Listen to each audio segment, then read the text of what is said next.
My name is Carrie-Jessica. Welcome back to my channel where we are going gray and all things wavy. If you're new here, please hit the subscribe button and the little bell so that you get notifications when I create new content. Here we are, guys. Month 3.5 of my gray hair grow out. I'll give you a little bit of a 360 so you can see where we're at and what 3.5 months looks like.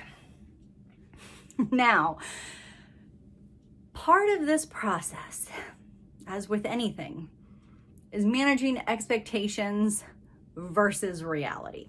That applies whether you are focusing on skincare, learning how to apply makeup, starting a fitness journey. These are all things I'm doing, by the way, or growing your gray hair out. I've grown out a pixie, so I have a little bit of experience with the ever slow waiting game of hair. And I have followed the curly girl method for a little bit over a year, and same thing. When you start, things are a little rough and it's not the most flattering. So a lot of people told me that the first 3 months were going to be the hardest. I can't really say that any of it has been hard for me because I am very much excited about this gray hair grow out, and because it's a decision that I'm pretty solid in, I doubt that I would go back to dyeing my hair. So for me, this is probably the only time in my life that I will experience this transition of hair. And I think that we wish transition periods away so often in life that we kind of forget to enjoy the ride, kind of enjoy the making a decision and a commitment to do something for yourself and seeing it through, even when it's not, even when it's a little harder than you anticipated. I think that's something to be celebrated. So please don't take anything that I'm saying as in I wish that I was not on this journey, because I am thrilled to be going gray. I thought my gray was going to have a little bit of like a charcoal color, like a little bit more of a, literally charcoal. I don't know why I'm trying to come up with a different word. I thought it was going to be darker than it is. And I don't know why I thought that, but I did. Mostly because a lot of people said that you can't really base the color of what your gray is going to look like on your roots when you just see like the little halo of roots. But mine has stayed pretty true to what that looks like, in my opinion. I'll try to find a picture of what that was, what that kind of looked like. But so the color is not exactly what I had expected. Ironically, I get a lot of compliments on the color. I've already had many people say, if my gray hair was as beautiful as yours, I too would grow my gray hair out. Well, surprise, mine is not the color I thought it was going to be. So the other thing is hair growth. I should know better because I did grow out a pixie haircut. Hair grows slow.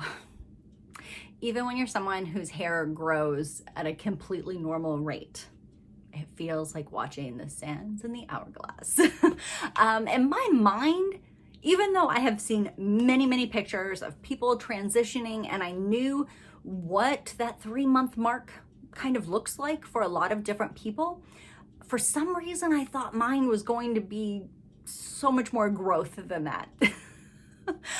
Which I think is ironic because I feel like that is the hardest part of pretty much anything, is just getting to a point where you thought you would be in a different place than where you are when you arrive.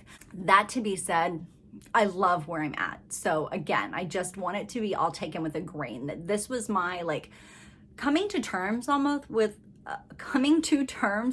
with me just acknowledging it's not quite what I thought it was going to be, which is great, because I think if it was exactly the way I thought it was going to be, there wouldn't be many surprises to it. I faced the same thing when I started following the curly girl method. The pattern of my hair, it's not what I originally, a year ago, my hair currently is not what I thought it was going to be.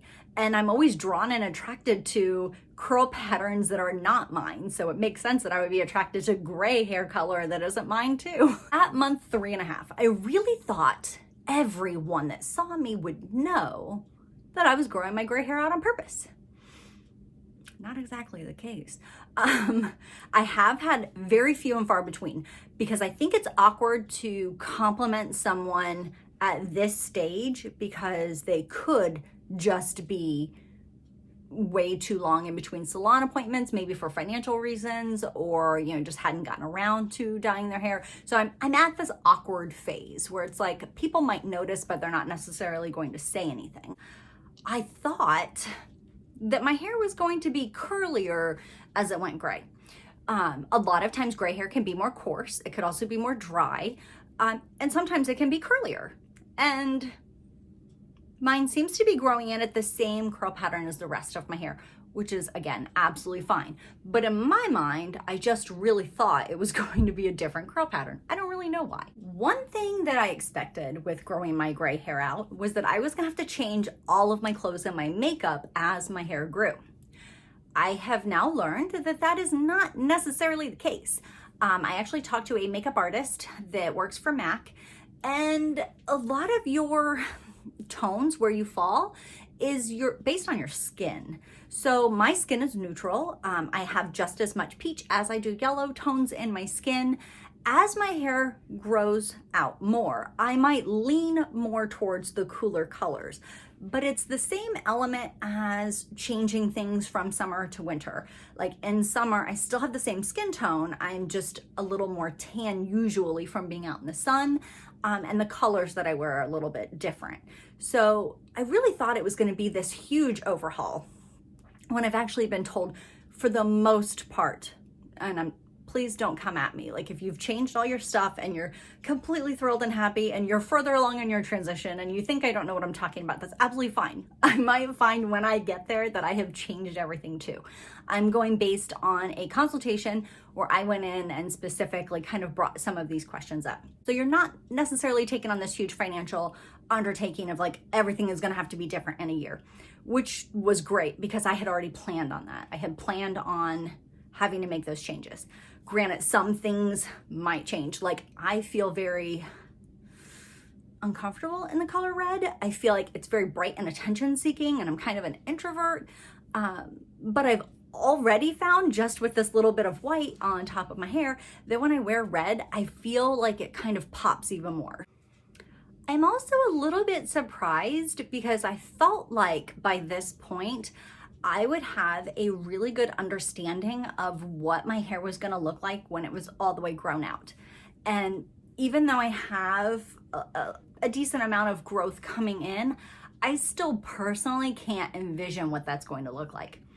Yes, I know I could pull up apps and do color changes and things like that, but I also kind of don't want to spoil the surprise. But yeah, I really felt like I was going to be able to have like this vision of how things were going and what everything was going to look like.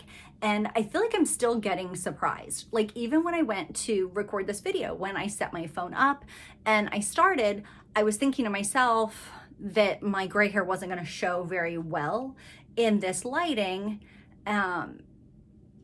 And it does. So I kind of still get surprised a little bit by my own gray hair. Gray hair looks different in different light. And boy, is that ever the truth. I have found that in some light, it barely looks like I'm growing out my grays. So indoor versus outdoor versus ring light versus just a regular room light, they all look incredibly different. That's something I would have never guessed really before. I do kind of liken that a lot too when you're trying to photograph wavy or curly hair. It can be kind of tricky, and you definitely have to learn how to play with light and angles in order for it to show. Natural light makes my waves look so much better than just indoors. All right, guys, I will see you next time. Again, if you have not already, hit subscribe, hit that bell, and you'll get notifications from me. And I might even tag a few bloopers because this is hard. It's definitely a thing to be celebrated. A piece of dust just went right across the screen. Did you see that? It is so much harder to record videos than I ever thought it was. It is so dusty where I'm at, and it's really distracting me.